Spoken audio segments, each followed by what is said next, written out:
Hey guys, tonight we're stepping into something cold, loud and guaranteed to ruin your day. We're heading straight into the winter of 1944, into one of the most brutal campaigns of the Second World War. Forget the clean uniforms, heroic speeches and epic music Hollywood has spoon-fed you. This isn't a glorious charge across a snowy field. This is the Battle of the Bulge as a German soldier, and you probably wouldn't last more than a few days, if that. Before we get started, take a second to like the video and subscribe if you actually enjoy these slow descents into historical misery. And tell me in the comments where you're tuning in from and what time it is for you right now. It's always fun to see who's joining from a warm bed while we mentally freeze in the Ardennes. Now, make yourself comfortable. Maybe dim the lights, maybe grab a blanket. Not that scratchy military issue kind that smells like damp wool and cigarette ash, but something soft that won't give you lice. Let's ease into this together. It's the early morning of December 16th, 1944. You've just been shaken awake in the dark by someone shouting in a language you only halfway understand because you were drafted from some corner of the Reich you've never left before this. The air is so cold it feels like your nostrils might snap shut. You can see your breath in the dim light, except there is no light. Just the faint outline of other exhausted faces illuminated by a dull ember in a stove that gave up hours ago. You've been told this is the big push, the last great offensive. You're not told that it's also a desperate gamble, that supplies are already stretched thin, and that the weather is about to make sure you suffer in every possible way. Outside, the snow isn't pretty. It's deep, wet, and heavy. It muffles sound until the artillery starts, and then it carries the echo for miles. The trees around you are crusted with frost, and somewhere beyond them is an enemy who has better boots, warmer coats, and more food than you've seen in weeks. You pull on the same damp socks you wore yesterday, and the day before that, and probably the week before. Your boots are stiff, half-frozen leather that will rub your heels raw by the time you've marched a kilometre. The uniform is heavy, but not warm enough, patched together from whatever supply depots still had left. Your helmet sits awkwardly on your head, pressing down just enough to make you notice the headache you've had since November. You try to stretch, but your joints protest like rusty hinges. You've been sleeping on frozen ground, wrapped in a thin blanket that smells faintly of mould, tobacco, and someone else's sweat. Somewhere in the distance, artillery rumbles. At first it's faint like a storm far away. Then it comes again, closer, and you realise it's not the enemy yet. It's your own side, opening up the offensive. Your sergeant is barking orders, telling everyone to get moving. You fumble with your rifle, cold metal against colder fingers, trying not to think about the fact that the bolt was freezing shut last night. The only thing worse than marching into battle in this weather is doing it with a weapon that may or may not fire when you need it. This isn't the frontline glamour from propaganda posters. You're not stepping into a clean trench with neatly stacked ammo boxes and fresh rations. You're heading out into a frozen forest where foxholes collapse under the weight of snow, where food arrives late if at all, and where every breath feels like it's slicing your lungs open. And the worst part, this is just the morning. It's still dark. Not the cosy kind of dark you get when you pull the blanket over your head and pretend Monday doesn't exist, but the heavy, oppressive dark that seeps into your bones and makes you feel like the sun has forgotten you. The air stings your skin in the way only deep winter can. You're in the Ardennes, a dense forest that would be picturesque on a Christmas card if you weren't standing in it with a rifle, a belly half empty, and orders that boil down to walk forward into hell. The snow isn't soft or fluffy. It's a crusted, frozen sheet that crunches underfoot, wet enough to soak through anything you wear, and cold enough to make sure that once it's wet, it stays wet forever. Every step feels like dragging weight tied to your legs, because your boots were designed by someone who clearly never stood in snow for more than 5 minutes. Inside them, your toes are already tingling. Not the good kind of tingle you get when they're warming up, but the early warning signs that your feet are filing for frostbite. You've been told this is the last great push, the operation that will turn the tide of the war in the West. No one bothers to mention that the supply lines are stretched thin, that fuel is running out, and that the weather isn't just bad, it's actively trying to kill you. The cold is not an inconvenience here. It's an enemy. It creeps under your collar, through the seams in your coat, down the gap between your gloves and your sleeves. You could wear 3 coats and still feel naked. The wind doesn't roar. It hisses, sliding icy fingers across your face until your cheeks go numb and your lips crack. You've heard veterans talk about Russian winters, the ones on the Eastern Front that turned soldiers into frozen statues. This isn't Russia, but right now you're pretty sure it's trying to be. The trees loom above you like dark pillars, their branches heavy with snow that occasionally decides to dump straight down the back of your neck. Every exhale forms a cloud that hangs in front of your face before drifting away, as if even your breath doesn't want to stick around here. The ground beneath the snow is frozen solid, which is great if you're trying to drive a stake into your tent and want it to bend instantly in your hands. Digging a foxhole isn't digging. It's chipping at ice with a shovel until your fingers stop listening to your brain. By the time you've made a hole deep enough to crouch in, your gloves are soaked, your sleeves are stiff, and your knees are 2 blocks of ice that used to be part of your body.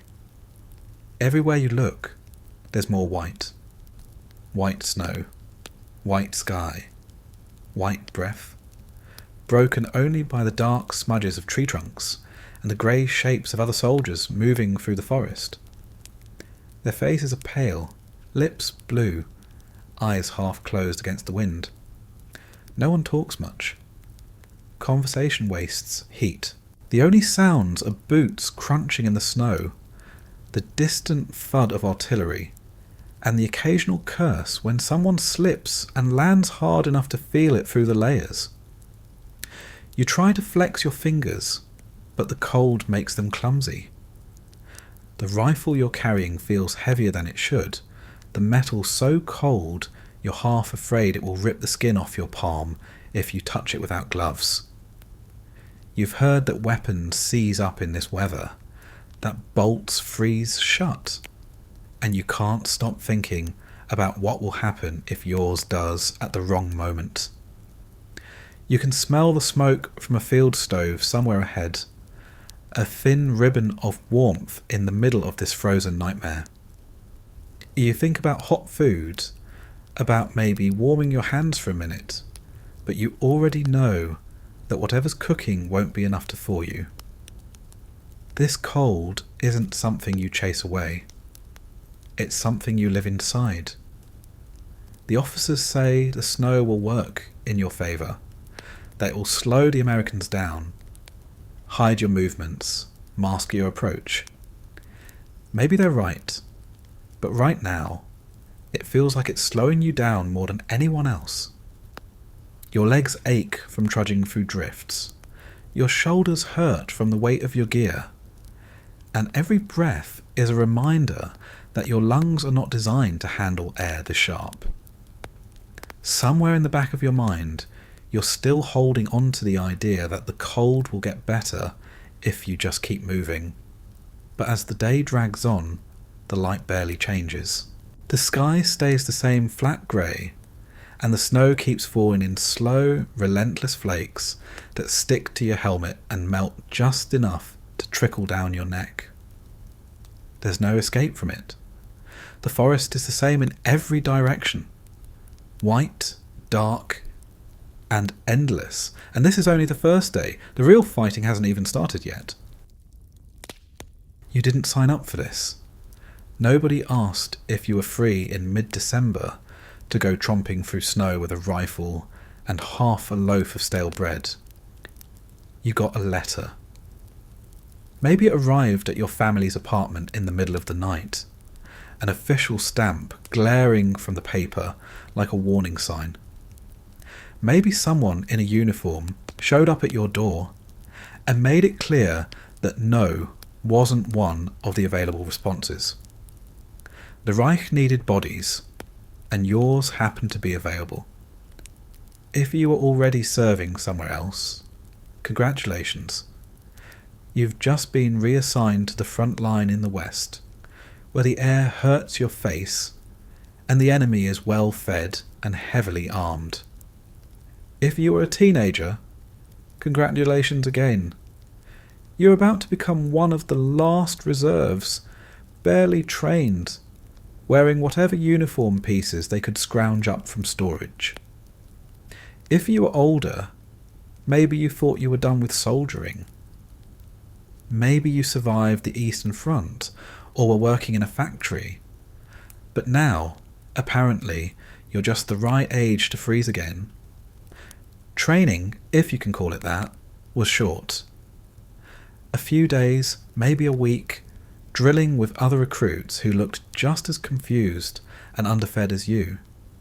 Someone shouted at you about discipline. Someone else handed you a rifle that had already seen more war than you have birthdays. You learned how to clean it in theory, how to march in formation in theory, how to follow orders in theory.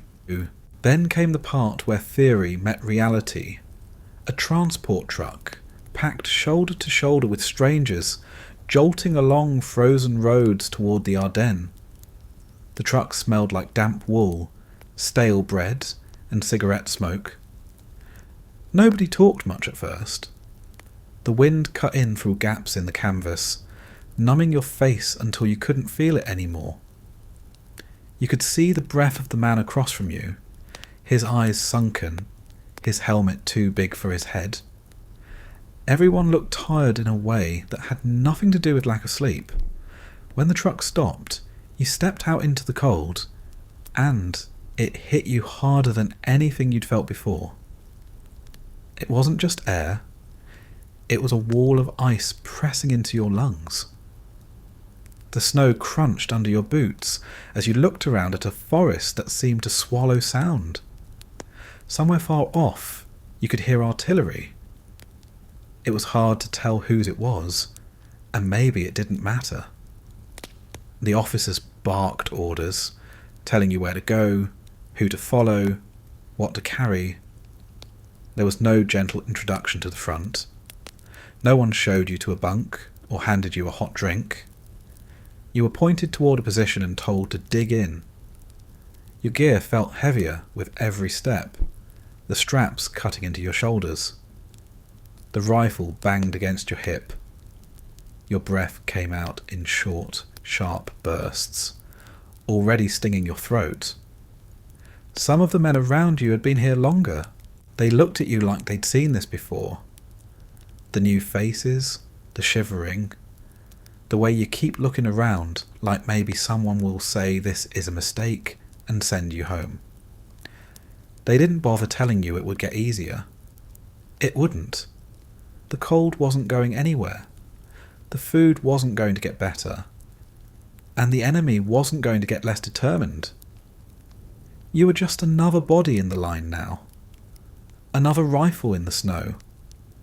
Another name on a list that someone in an office would update when this was over, if you were still around to update. You didn't get to think about the bigger picture. Not about strategy, not about politics, not about whether this offensive made sense. All that mattered now was doing what you were told, keeping your head down, and trying not to freeze before the bullets even found you. And if you thought the worst part was getting here, you haven't yet spent a night in what the army calls accommodation. They hand you your gear like they're doing you a favour, but it's clear none of it was designed with your comfort or survival in mind. The coat is thick, sure, but not thick enough to keep out air that feels like it's been filtered through a block of ice. It smells faintly of mildew and machine oil, with a hint of whoever wore it before you. That person either didn't make it back or got promoted to something warmer, which tells you everything you need to know about your chances. The lining is rough against your skin, rubbing your neck raw after just a few hours. You try to adjust it, but the collar is stiff and cut into your jaw whenever you turn your head. Your trousers are wool, and if that sounds warm, remember that wool in this era means scratchy, heavy, and absolutely miserable once it's wet. And it will get wet. The snow doesn't politely stay on the outside. It melts from your body heat, soaks through, and then freezes again, locking cold against your legs like a punishment. The fabric stiffens until bending your knees feels like trying to fold frozen wood. Then there's the boots, black leather that's seen better decades. The soles are worn flat, offering no grip on the ice. Inside, there's barely enough insulation to keep your feet from going numb after standing still for more than 10 minutes. You pull on socks that have been washed exactly as often as the army can be bothered, which is almost never. They're rough, they're damp, and the smell is something you could probably weaponize. You'll keep wearing them until they disintegrate, or until you can't feel your toes anymore, whichever happens first. Your gloves are thin enough to let the wind through, and clumsy enough to make reloading a nightmare. Take them off to handle something small, and your fingers go stiff almost immediately. Keep them on, and you can't even work the safety on your rifle without swearing under your breath. Either way, you lose. The helmet is a steel pot that feels like it was cast specifically to dig into the sides of your skull. It's heavy enough to make your neck ache after an hour. And in this weather, it's an ice trap. Touch it with bare skin, and you'll stick to it like a tongue on a frozen pole. You try to tilt it forward to keep the snow out of your eyes, but the strap digs into your chin and leaves a red mark that never really goes away. And then there's the gear strapped all over you. Ammunition pouches that dig into your ribs when you move. A canteen filled with water that will freeze solid before you're halfway through the march. A gas mask container bouncing against your hip like a reminder that someone, somewhere, still thinks chemical weapons are an option. A shovel strapped to your back because apparently you're expected to dig in ground that's frozen harder than concrete. None of it fits right. The straps pull in weird places. Your shoulders hunch under the weight, and every movement is a reminder that your body is just a delivery system for this equipment. The cold works its way in through every gap, down your collar, up your sleeves, between your gloves and coat, through the seams in your trousers. It doesn't matter how tight you pull the fabric around you. The wind always finds a way in. By the time you've got it all on, you feel less like a soldier and more like a walking bundle of bad decisions held together with leather straps. You can't move fast, you can't stay warm, and you can't take any of it off without freezing faster. You're carrying the bare minimum the army thinks you need to survive, but it's already clear this uniform isn't about survival. It's about making sure you look like a soldier right up until the point where you collapse in the snow.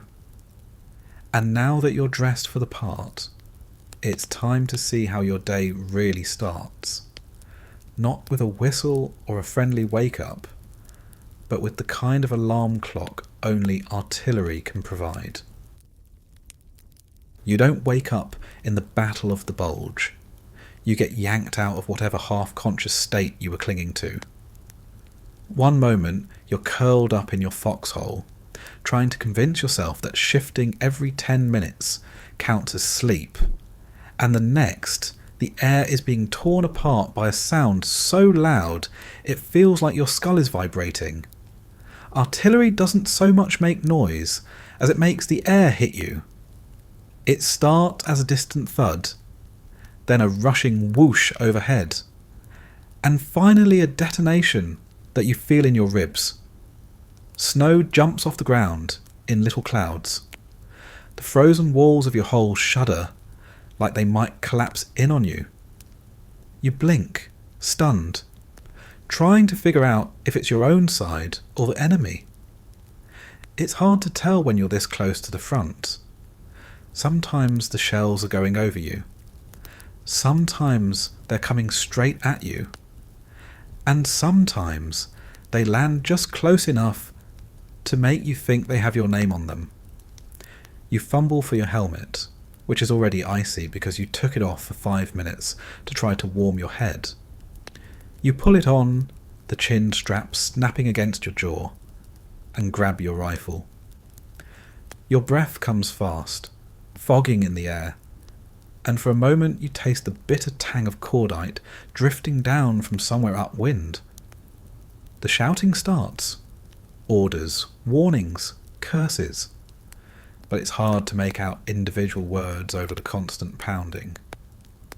If you were hoping the cold would make the sound carry less, you were wrong.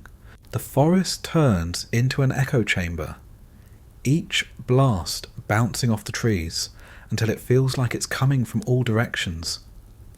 Somewhere nearby, a branch snaps and crashes down under the weight of snow shaken loose by the shockwave. You duck instinctively, even though the real danger isn't wood. It's steel fragments moving faster than your brain can register.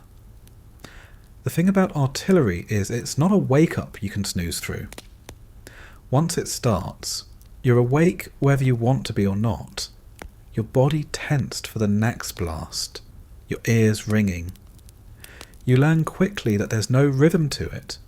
You can't predict the next shot. Sometimes there's a pause long enough for you to think it's over, and then the next round lands closer than before. You climb out of your hole because you have to, even though every part of you wants to stay buried under your blanket.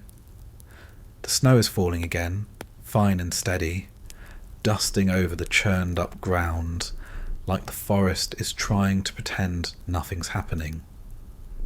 Your boots crunch as you move, and you stick close to the men in front of you. Not because you think it's safer, but because at least it means you're not alone in this frozen nightmare. This is the morning greeting on the front line.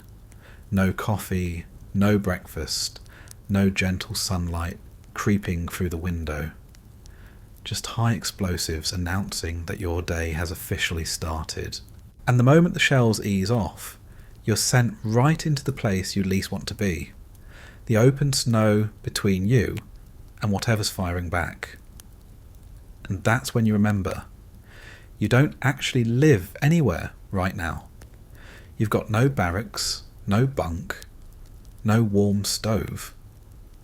What you have is a hole in the ground, and it's about to be your only shelter for the foreseeable future. Calling it a home is generous. A foxhole in the Ardennes in December 1944 is less of a dwelling and more of a damp grave you haven't quite earned yet. You don't get assigned one so much as you're told to dig one, and that's when you find out frozen ground isn't just hard, it's borderline impossible to move. Your shovel hits it with a clang that vibrates up your arms, and the earth gives way in stubborn, uneven clumps that might as well be chunks of rock. Every scoop is work, and the cold seeps through your gloves until your fingers ache. If you're lucky, the hole ends up deep enough to crouch in without your helmet sticking up over the top. If you're not, well, congratulations. You've just built yourself a snowline target. You scrape out space for yourself, and maybe one other miserable soul, tossing the dirt up around the edges for a little extra cover. The walls start to sweat as your body heat melts the frost, which then refreezes when the temperature drops again. Within hours, you've got ice creeping over the edges, like the forest is reclaiming you. The floor is a patchwork of frozen dirt and slush that will soak through whatever passes for waterproofing in your boots. There's nowhere to stretch out, so you end up sitting in a semi-permanent crouch, knees aching, back hunched, helmet brim cutting into your forehead. If you brought a blanket or a tarp, you try to line the sides with it, but the damp finds its way in anyway. If you didn't, you just sit in the cold, watching your breath curl up into the night air. Every sound carries in the foxhole. The scrape of your glove on your rifle stock, the slow drip of meltwater off your helmet, the distant muffled thud of artillery. If the wind shifts, you might even hear voices. Friendly or not, there's no easy way to tell. You keep your head low because sticking it up too long is an invitation to be reminded that there's a war going on. There's no light unless you risk a tiny stub of candle or a match cupped in your hand. That kind of light is for necessities only. Checking your weapon, opening a ration tin, trying to find the cigarette you dropped somewhere in the muck. Once it's gone, you're back to darkness, the kind where you can't tell if your eyes are open or closed. At night, the foxhole feels even smaller. Your knees are drawn up, your rifle across your lap, and every few minutes you have to shift to stop your legs from going completely numb.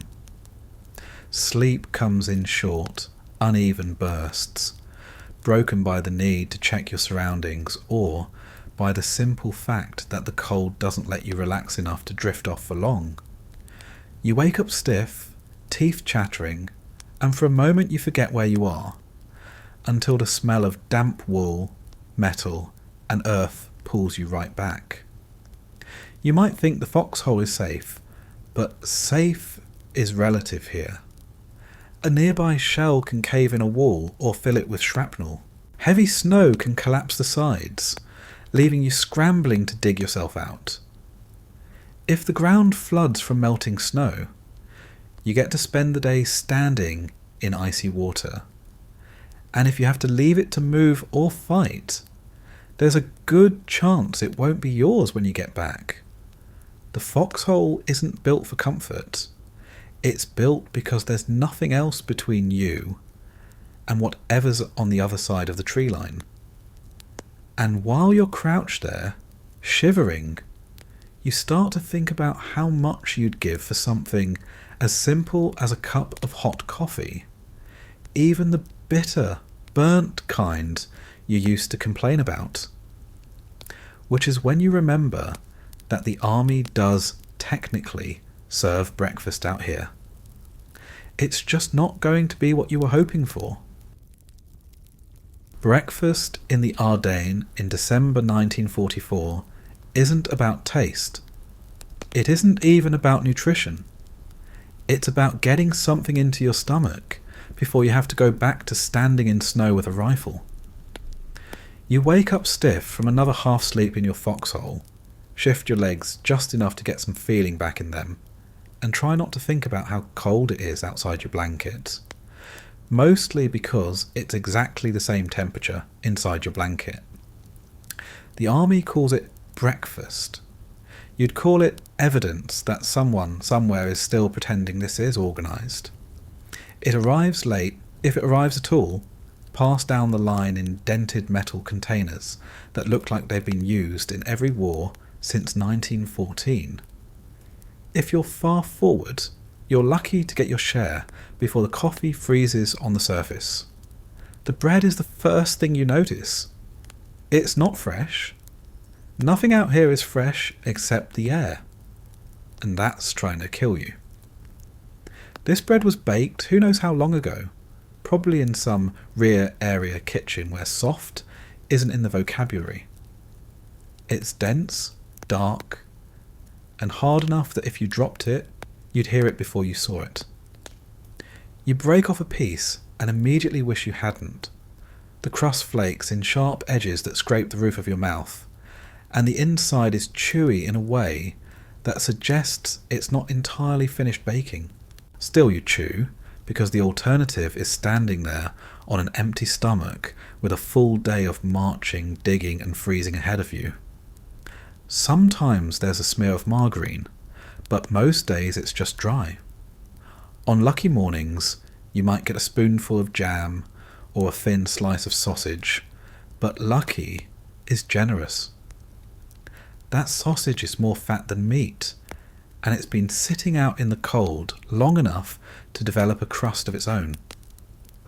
You eat it anyway, because calories are calories, and you've learned not to waste them. Then there's the coffee. The German army calls it Kaffee, but you're not convinced it's earned the name.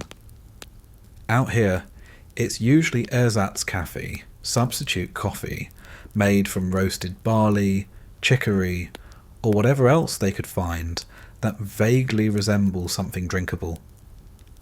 It's bitter without the comfort of caffeine, hot if you get to it right away, lukewarm if you wait, and ice cold if you're at the back of the line. On mornings like this, the steam rises in thin ribbons that disappear almost immediately into the frozen air. You wrap your hands around the metal cup, more for the brief illusion of warmth than for the taste. If you're really unlucky, the coffee has already started to freeze by the time it gets to you. You tip the cup and feel slush slide against your lips. The cold so sharp it makes your teeth ache. Still, it's better than nothing.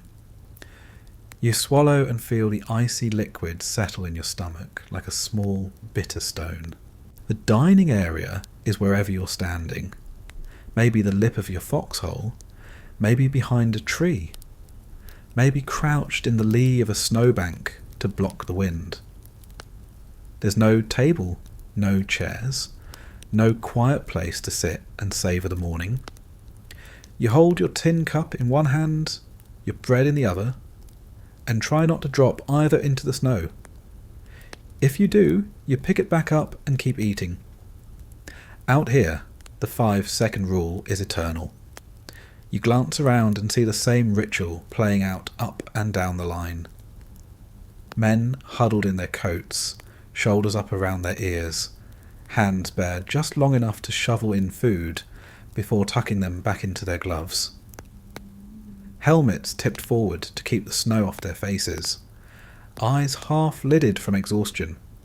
Some eat standing, some squat in the snow, all silent except for the occasional clink of metal or muffled cough. The smell is a strange mix. The faint bitterness of the coffee, the sharp tang of cold metal, the damp wool of uniforms that have been wet for days. Somewhere nearby, someone is smoking, the cigarette smoke curling up into the frozen air before disappearing. You breathe it in, not because you like it, but because it's something different from the constant scent of damp earth and wet clothing. There's no second helping. The bread is gone as quickly as you can make yourself chew it, the coffee drained in a few quick swallows before it freezes solid. You wipe your mouth with the back of your glove, the coarse fabric scratching your skin and feel the wind creep back into the space where the steam from the cup was keeping you warm. On rare mornings, there's something extra. A tin of tinned meat, maybe, or a few cubes of sugar to stir into the coffee. But those tins are heavy, and supply lines are unreliable in weather like this.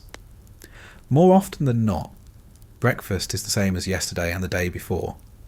Bread that could double as a weapon. Coffee that tastes like it's been strained through someone's socks. An annoying sense that you're going to need more fuel than this to get through the day. You tell yourself it's enough, that you'll eat again soon. But deep down, you know soon might be hours away, and that meal won't be much different. You take a last look at your empty cup, feel the cold bite at your fingers again, and tuck it back into your pack. The warmth you got from holding it is already fading. And now the day begins in earnest. The march, the digging, the waiting. Your stomach will remind you in an hour that this breakfast didn't last. But there's no time to dwell on it. The column is moving and the snow isn't getting any shallower. Somewhere up ahead, the road disappears into the trees, and you know you're going to be on it for a long, cold time. And that's when you realise this isn't just about moving forward. It's about dragging yourself and all your gear through a world that wants to slow you down, one frozen step at a time. The march doesn't start with any sort of ceremony.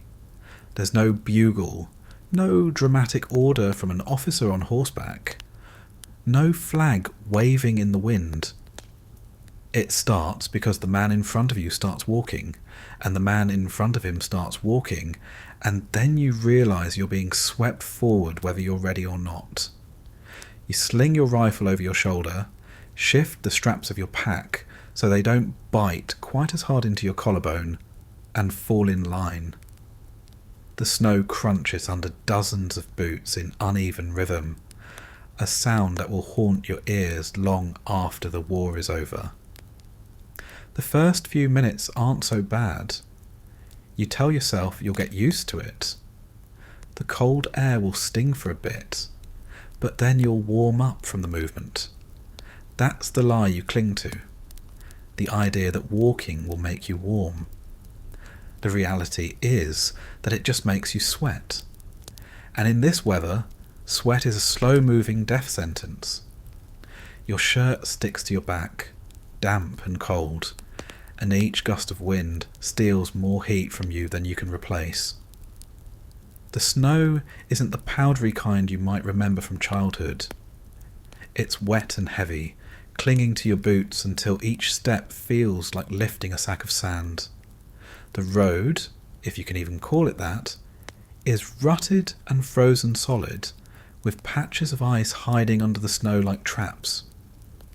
Every so often, someone slips, catching themselves with a rifle butt or a knee, swearing under their breath as they scramble to get back in step. You watch where they stepped so you can avoid the same fate, but it doesn't matter. Sooner or later, you'll find your own patch of ice. Your boots weren't made for this kind of terrain. The soles are worn flat, offering no grip, and the leather is stiff from repeated soakings. You can feel the shape of every rock and frozen clump of dirt under your feet. The socks you put on this morning were still damp from yesterday, and now they're wetter. Your toes numbing so slowly you almost don't notice. Almost. The column snakes through the forest, the line of soldiers stretching ahead into the haze. You can't see the end of it. You can't even see the men at the front, just the hunched shoulders and bobbing helmets of the ones directly in front of you. Conversation is minimal. There's nothing to say except complaints, and everyone's too cold and too tired to waste the breath.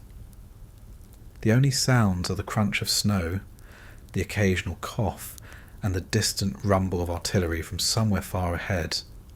You pass abandoned equipment half buried in the snow, a broken sled, a helmet dented beyond use, a crate of empty ammunition boxes. Someone dragged these things this far and then gave up, leaving them as frozen monuments to how hard this march really is. You start to wonder what you'll have to throw away to keep going. Every so often, an officer trudges past along the side of the column, muttering orders or scanning the line. You keep your head down and your pace steady, hoping you won't be noticed. Being noticed usually means being given something extra to carry, or being sent ahead to do something you don't want to do. Out here, blending into the mass is safer than standing out. The air is so cold that breathing through your mouth feels like you're swallowing shards of glass. You try to breathe through your nose, but the inside of it is frozen, and each inhale is a sharp, dry burn. Your lips crack and sting with every word you speak, which is another reason no one talks much. Time loses meaning quickly on the march. There are no clocks here, no regular breaks. You walk until someone up the line decides to stop, and then you stop. Sometimes the pause is a few minutes, to adjust gear or catch your breath. Sometimes it's long enough to stamp your feet and try to work some warmth back into them. Then someone shouts, and you're moving again. The weight of your gear is constant. The pack digs into your shoulders, the straps rubbing sore spots that never get a chance to heal. The rifle swings against your back or your side, always in the way no matter how you carry it. Every step sends a jolt through your knees and hips, reminding you that your body wasn't built to do this forever. Though right now, it feels like forever is the exact length of this march. Occasionally, you pass through small villages, if they can still be called that. The houses are half buried in snow, windows boarded up, chimneys cold. There's no sign of life except the occasional thin column of smoke from a stove. Civilians stay inside when troops pass through. You can't blame them. No one wants to make eye contact with an army in retreat or advance. Both are bad news in their own way. The road narrows at points, forcing everyone into single file. This slows the pace even more, but it doesn't make it easier. If anything, the stop-start rhythm is worse. Your legs ache from the constant shift between moving and standing still, and every pause lets the cold sink deeper into your muscles. Somewhere ahead, someone starts coughing and doesn't stop. The sound carries down the line, sharp in the stillness between footsteps. You don't look. You don't want to know what kind of sickness is working its way through the ranks. It's not like there's a medic waiting to help. And in this cold, even a small illness can turn into something serious fast. Your stomach reminds you that breakfast was barely enough to be called food. You think about the bread, about the bitter coffee, and about how many hours it will be before you get anything else. The cold makes you hungrier, like your body knows it's burning fuel just to keep from freezing solid. You try to ignore it, focusing on the man's boots in front of you, willing yourself to keep moving. The march stretches on, the forest giving way to open ground, the snow deeper here, the wind stronger. It cuts through the line like a knife, pulling at your coat, finding every gap in your clothing.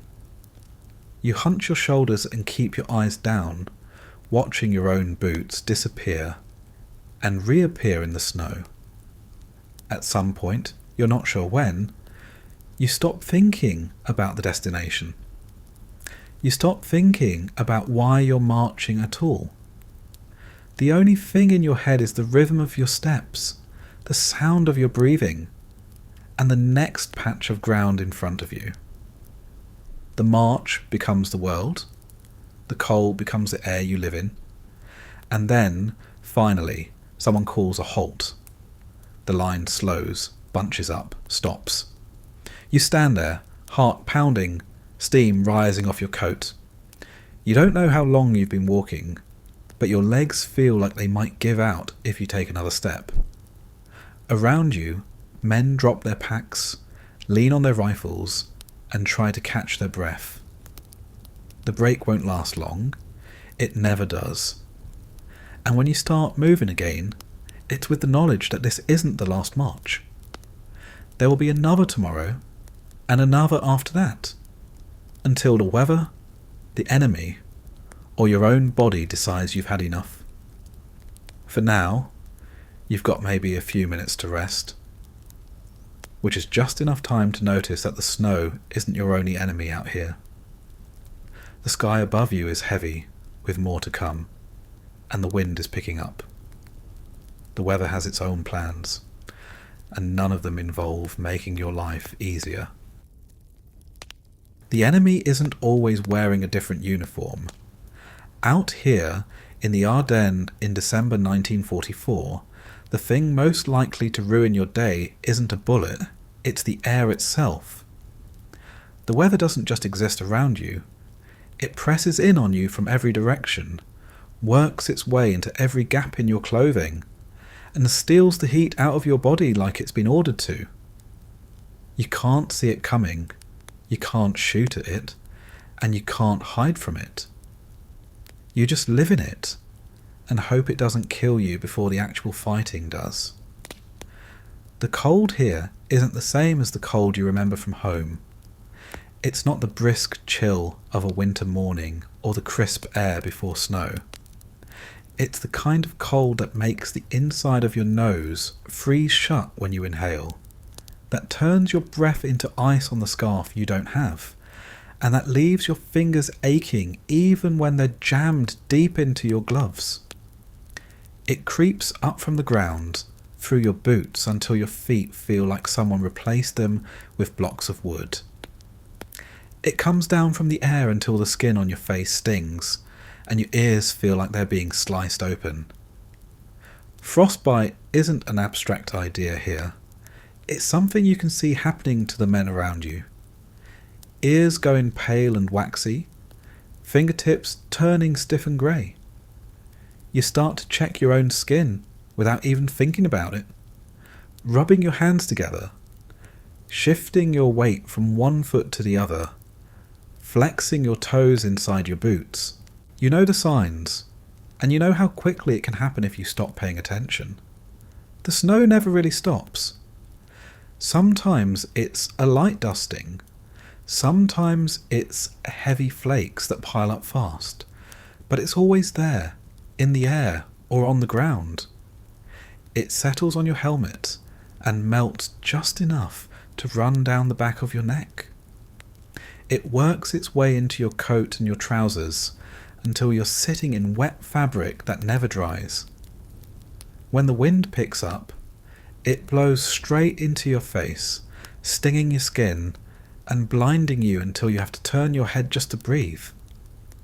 The worst part is that the cold changes the rules. It makes everything harder. Your rifle gets stiff, the bolt freezing so you have to force it open. Your hands don't move as fast, your fingers numb and clumsy, even for simple things like adjusting a strap or opening a tin of food. You move slower, think slower, and every task takes twice as long because you're fighting the weather as much as the war. When night comes, the temperature drops even lower. The ground you were walking on all day hardens until it's like standing on stone. The snow that melted under the sun refreezes into slick patches of ice, just waiting to drop you flat on your back. The air gets so cold, it burns your throat to breathe it in. Lying in your foxhole, you curl up as tight as you can, tucking your face into your coat to trap some of your own breath for warmth. Sleep, if it comes at all, is shallow and restless, broken by shivering and the sound of the wind tearing through the trees. Every so often, the weather throws in something extra, just in case you were getting used to it. Freezing rain that soaks through every layer you own before turning to ice. Fog so thick you can't see more than a few meters ahead, making you feel like the forest itself is swallowing you whole. Sudden gusts of wind that rip the breath out of your mouth and leave you gasping. The officers tell you the weather is an advantage, that it's keeping the enemy's planes grounded, hiding your movements, giving you the element of surprise. Maybe that's true on some level. But standing in a snow-covered forest, shaking so hard your teeth hurt, it's hard to feel like any of this is in your favour. The weather isn't on your side. It isn't on anyone's side. It's just here, crushing everything under the same cold weight, indifferent to who wins or loses. The men around you don't talk about it much. There's no point. You can't change it. You can't escape it. And you can't even properly describe it to anyone who hasn't been here. You just keep your head down, your hands moving, and hope you can hold out until something, anything, changes. But there's one more thing the weather does to you, and it's worse than the frostbite or the windburn. It takes away any chance you had at feeling clean. Out here, in this cold, water is more dangerous than dirt. And that means hygiene isn't just at the bottom of the list. It's not on the list at all. Clean is a word people at the front stopped using a long time ago. In the Ardennes, in the winter of 1944, it's not even an aspiration. It's a fantasy, something you vaguely remember from before you got here. Like the smell of fresh laundry or the feel of a real shower. Out here, the idea of washing up is a joke everyone's in on, but no one bothers telling anymore. The first problem is water. In this cold, it's either frozen solid in canteens or locked up in streams covered with ice thick enough to hold your weight. If you're lucky enough to get some melted, you don't waste it on your hands or face. You drink it, or you make coffee out of it, or you heat it just enough to thaw some rations. Washing with it means exposing skin to air that will freeze it in seconds. You'd end up dirtier and colder than you were before. Even if you had warm water, you'd have to get undressed to use it. The thought alone is enough to make you shiver harder. Stripping off your coat, your scarf, your gloves, your boots, all to stand half naked in the middle of a forest while you splash yourself with lukewarm water that instantly turns to steam in the air, isn't anyone's idea of a good time. By the time you got dressed again, you'd be colder than you started. So you stay layered up, and the dirt stays with you. Sweat from the march, grime from the foxhole, smoke from campfires and cigarettes. It all builds up until your clothes seem to carry their own weather system. Your socks are the worst. You can feel the grit inside them every time you move your toes. But changing them means peeling off your boots, and peeling off your boots means risking never getting them back on before your feet freeze. Bathing is so far out of the question, it's not even worth mentioning. Shaving isn't much better. Some men keep trying, scraping at their faces with cold, dull razors just to feel like they still have some control over themselves. Most just stop. Beards grow in patchy and uneven, collecting frost in the mornings and holding on to the smell of smoke and stale coffee all day. Your hands are always filthy, even when they don't look it. Handling ammunition, digging in frozen dirt, touching the metal of your rifle. The grime gets ground into your skin until it feels permanent. Your fingernails are black half the time, and the cold keeps them brittle, splitting and catching on your gloves. There's no soap out here. If there is, it's in someone else's pack, and it's being saved for some mythical future where there's time to use it. Teeth? You might rub them with a finger, maybe rinse your mouth with cold water if you have some to spare, but brushing isn't happening. The toothbrush you brought is buried somewhere in your pack, probably frozen stiff. The taste in your mouth is a mix of old bread, stale coffee, and the metallic tang of the air. Everyone has the same breath, so no one notices anymore. The smell is something you stop thinking about, not because it isn't there, it's always there, but because it's everywhere. You smell it on yourself, on the men next to you, in your blanket, in your gloves. It's sweat that's soaked into wool, damp earth from the foxhole, grease from your weapon, and a faint undertone of whatever you last ate. No one says anything because there's nothing to say. This is just how people smell now. You scratch a lot. The mix of sweat, dirt, and constant dampness makes your skin itch under your clothes. Sometimes it's just irritation from the wool. Sometimes it's something alive. Lice in the seams of your shirt. Fleas carried up from the ground. You can feel them move if you think about it too long, so you try not to think about it. There's no way to get rid of them out here. You just live with them, same as the cold and the hunger. Every now and then, you pass through a village with a pump or a well, and someone might try to wash their face.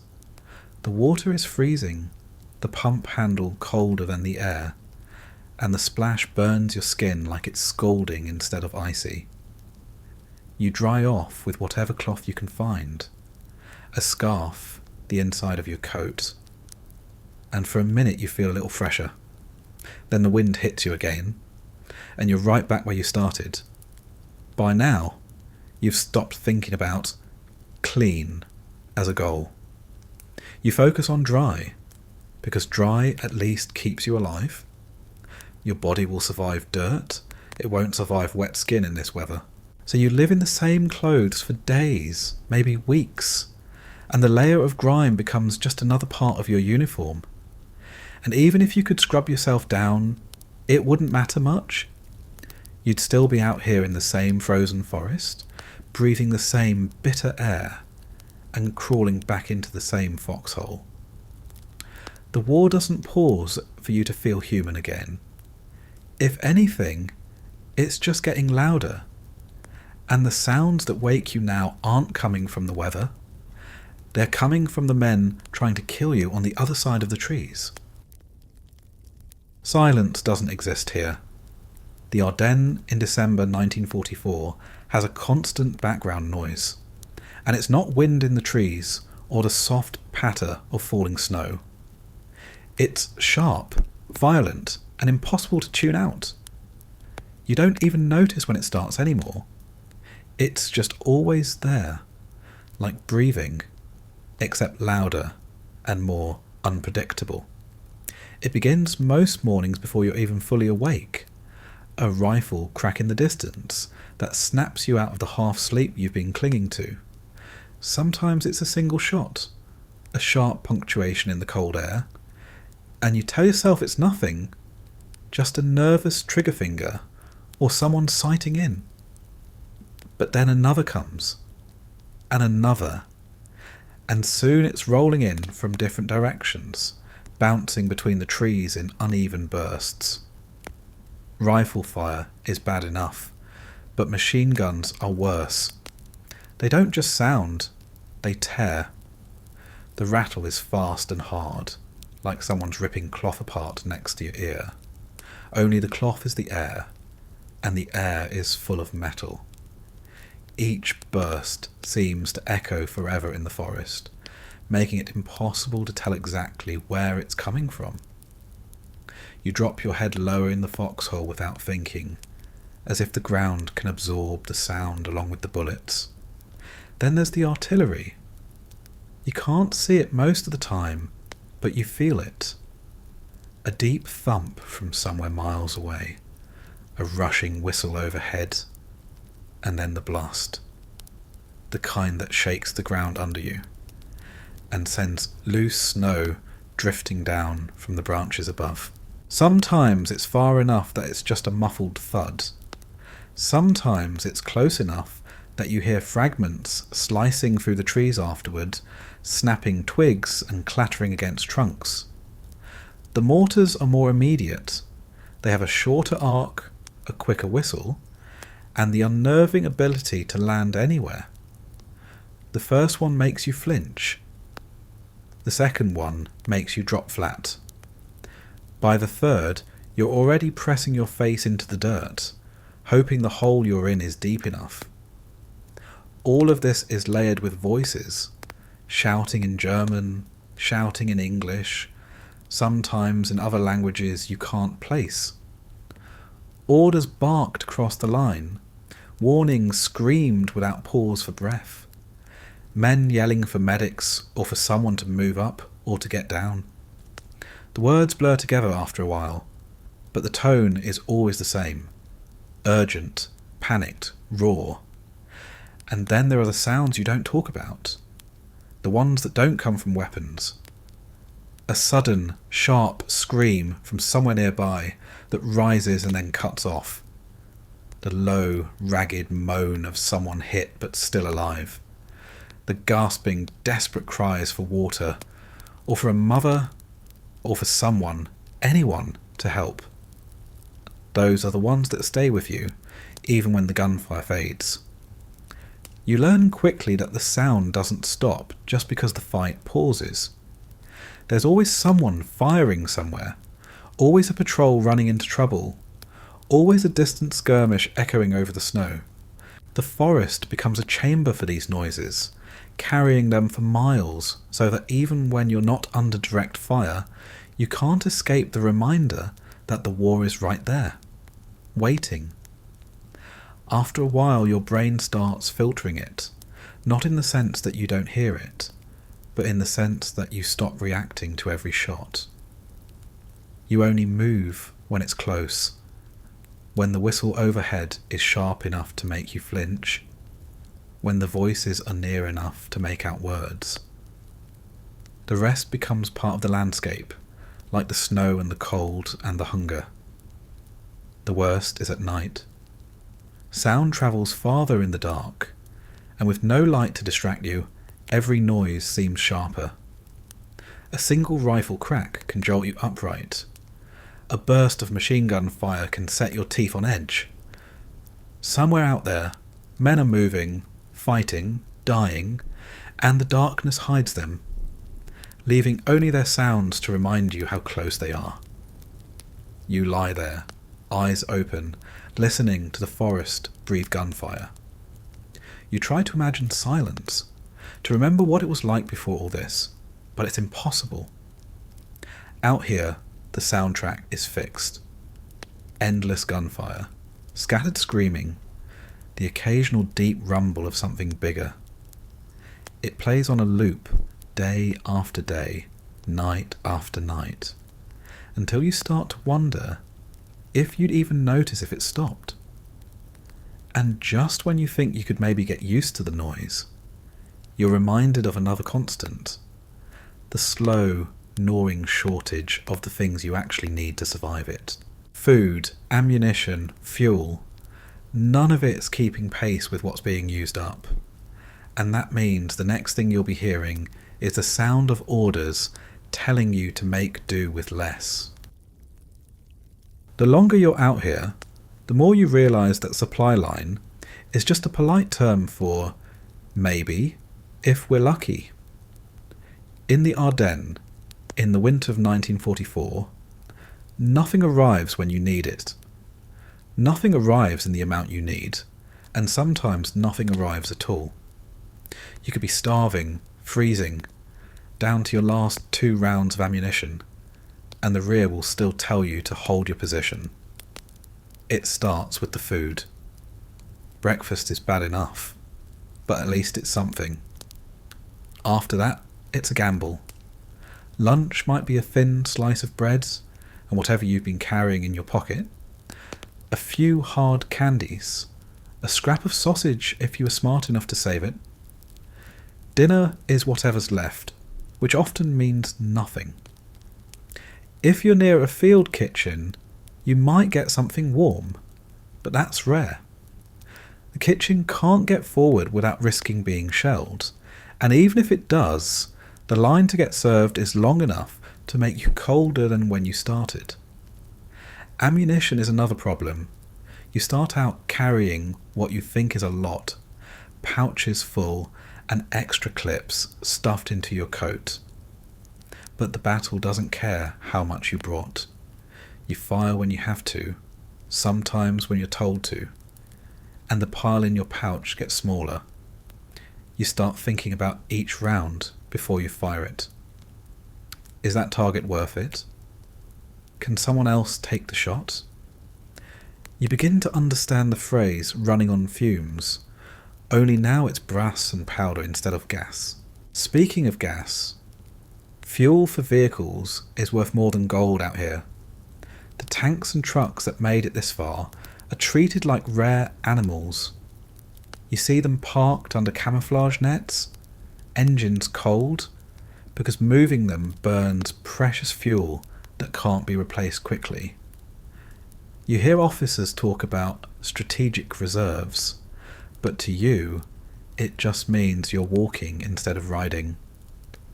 Even the little stoves used for heating or cooking are rationed, the fuel saved for the worst nights or for boiling water when someone's sick. Clothing and gear don't come in steady either. If your boots fall apart, and they will, there's no guarantee you'll get a new pair before frostbite sets in. Gloves vanish, helmets get dented, straps break, and you end up improvising repairs with wire, cloth scraps, or whatever you can scavenge. You see men wearing coats taken from the dead, boots that don't fit, or no boots at all, just layers of rags tied around their feet. Sometimes supply trucks make it through. You hear the rumble of their engines before you see them, and for a moment there's a spark of hope. Then you watch as they're unloaded and realise how little there is to go around. A few boxes of ammunition, a couple sacks of bread, maybe a crate of canned meat if you're lucky. The officers and senior men get first pick, and what's left is divided among the rest. More often than not, it means a little for everyone, but never enough for anyone. The cold makes everything worse. A loaf of bread freezes solid overnight, turning into something you have to chip pieces off of. Water turns to ice in canteens. Canned goods, when you get them, need to be thawed near a fire before you can even open them. That's assuming you have a fire, which isn't always possible without giving away your position. Out here, supplies don't just keep you alive, they keep you sane. The knowledge that there's more food, more ammo, more fuel somewhere behind you is the thread that ties you to the idea of survival. When that thread starts to fray, the whole thing feels like it's coming apart. You start looking at the men next to you and wondering how much they've got left, if they've hidden anything, if they'd share it. It's not just about having enough, it's about knowing you'll have enough tomorrow, and the day after, and the day after that. Without that certainty, every fight feels different. Every shot you fire, every step you take, you're aware that you might be using something you can't replace. And as the days go on, it's clear that the shortages aren't just bad luck. The enemy knows it too. They know that if they keep the pressure up, keep the roads cut and the skies too dangerous for resupply, the cold and the hunger will do as much damage as any rifle. And it's working, so you stop thinking about winning in the big picture. You start thinking about winning today, getting through the next few hours with enough food in your belly, enough rounds in your pouch, and enough warmth in your body to see another morning. And in those moments, the only comfort you find is in the other men around you, just as miserable, just as cold, just as determined not to give in, because at least you're not going through it alone.